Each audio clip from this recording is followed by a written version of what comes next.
মার কথা শোনে না। মুক্তাদি এমন হয়ে গেছে ইমাম সাহেবের কথা শুনতে রাজি নয়, শ্রোতা এমন হয়ে গেছে বক্তার ওয়াজ শুনতে রাজি নয়। তারা নিজেই বক্তা। মুক্তাদি যারা আছে তারাও নিজেই নিজেই ইমাম হতে শুরু হয়ে গেছে। তারা বলছে এখন এমন পরিস্থিতি হয়ে গেছে কিবলাই मौलवी साहब बता रहे थे बहुत दुख है, हर इमाम अपने दिलो जान से अपने जमात से प्यार करते हैं। हर इमाम ये चाहेगा कम से कम हर इलाके में मेरी जमात का चारों तरफ से नाम हो। मेरी जमात में कोई मुक्तदी कहीं जाए तो कम से कम वहां नाम करके आए, हर इमाम चाहेगा।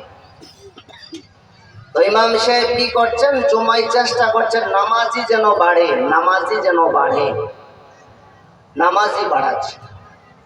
যেই লোকটা আলী পেতে কিছু জানে না সেই ব্যক্তিকে ইমাম সাহেব আপ্রাণ চেষ্টা করে কোন রকম 2-4টা সূরা মুখস্থ করিয়ে করিয়ে নামাজি বানিয়েছে। ভালো করেছে না খারাপ? ভালো করেছে। ভালো কাজ করতে গিয়ে আফত কতটা এসেছে শুনবেন। काम तो अच्छा किया लेकिन मुसीबत कितनी खड़ी हो गई। যেই লোকটা মসজিদের পায়া কোনো সময় দেখে নাই সেই লোকটাকে ইমাম সাহেব নামাজি বানিয়েছে, মসজিদের দ্বারস্থ করেছে। এখন যদি কোনো সময় ইমাম সাহেব কোনো নামাজে যদি ইমাম সাহেব না থাকতে পারে তো গ্রামে আগে ওই লোকটাই ঢোল পিটায়। আজকে ইমাম সাহেব মাগরিবে নাই, ইশাতে নাই, জোহরে নাই, আসরে নাই, ওই লোকটাই ঢোল পিটায়। ইমাম সাহেব চিন্তা করছে হায় রে নামাজি বানিয়ে সবচাইতে বড় মুসিবত আমারই বললাম। কি এরকম হয় না? হতায় না?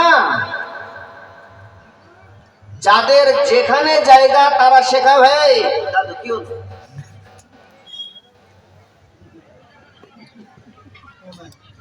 যাদের জায়গা যেখানে সেখানেই যদি আমরা থাকি নিশ্চিত সেখানে আল্লাহর রহমত বর্ষিত হবে। এগিয়ে যেন না যায়।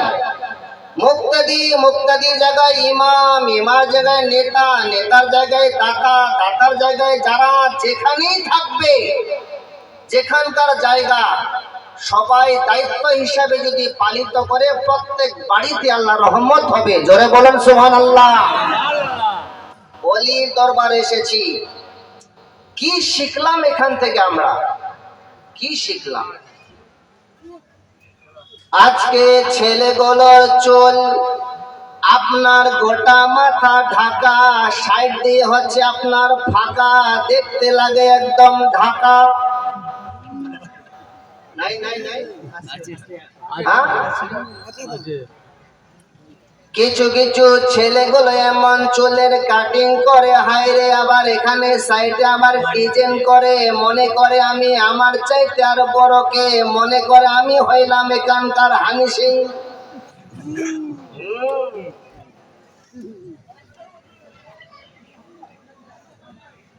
যখন পর্যন্ত আমরা ওলির দরবারে এসে আদর্শ গ্রহণ করতে পারবো না আমরা পরিপূর্ণ মুসলমান হতে পারবো না। একজন মুসলমান যদি পরিপূর্ণ হতে চায়, পাক্কা মুসলমান যদি হতে চায়, তাহলে সুফি সৈয়দ বশিরউদ্দিন দরবারে আসতে হবে। তিনার আখলাকে আখলাকিত হবে, তিনার আদর্শগুলোকে বেছে নিতে হবে।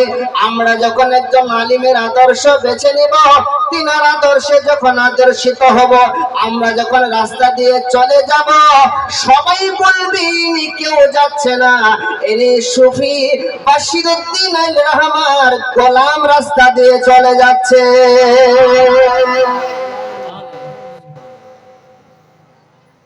মেয়েরাও বলছে আমরা কম না বলবে সে, আমরাও এগিয়ে গেছি। এরা বলছে আমরাও। বর্তমানের যুগের হাওয়া বইছে উল্টো দিক থেকে। বলতে বসে চিন্তা করি বলবো কোন দিক থেকে। রাস্তার মাঝে চলি যখন দেখি হাজার হাজার পুরুষ থাকে ঘরে বসে, নারী করে বাজার, করে না?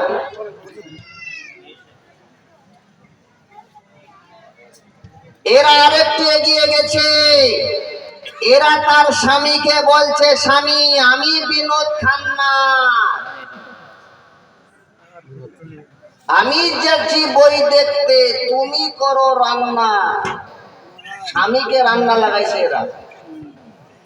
যেদিন থেকে আমরা আদর্শ ভুলে গেছি, যেদিন থেকে আখলাক ভুলে গেছি, সেদিন থেকে আমাদের এরকম পরিচয়। ও বাবাজি আমার, খোদার কসম বলছি, আপনাদের আমাদের জন্য একজন পরিপূর্ণ মুসলমান হতে গেলে কোনো জায়গায় যাওয়া দরকার নাই।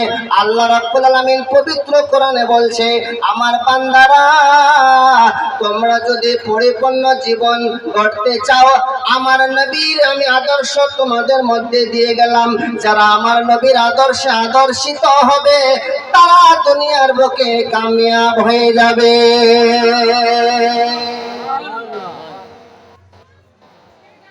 ভারতবর্ষের মাটিতে একজন আল্লাহর ওলি কিবলা আমার নাম নিলেন, ভাবছিলাম দুই চারটি কথা ওই দিকে চলে যায়।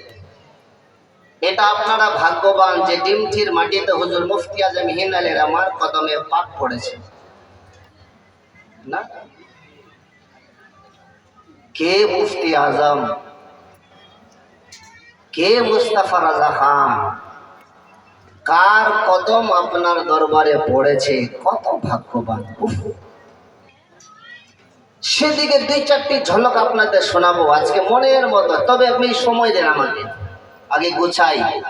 একবার সবাই বলুন তো ইয়া রাসূলুল্লাহ, হাত তুলে বলুন ইয়া রাসূলুল্লাহ, আরেকটু জোরে ইয়া রাসূলুল্লাহ।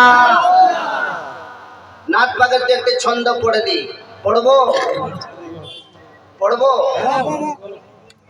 তারপরে তাড়াতাড়ি ওয়াজের মাঝখানে যাচ্ছি। শুনুন, শুনছি সবার মুখেতে আসবে নবী দুনিয়াতে, গুনেহগার উম্মতের মায়া।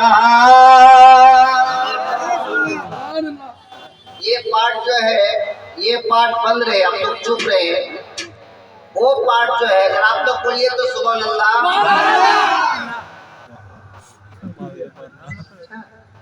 मुझे लगा शायद तो उसमें कमजोर है, लेकिन हम लोगों ने साबित किया नहीं, वैसा कम है लेकिन है।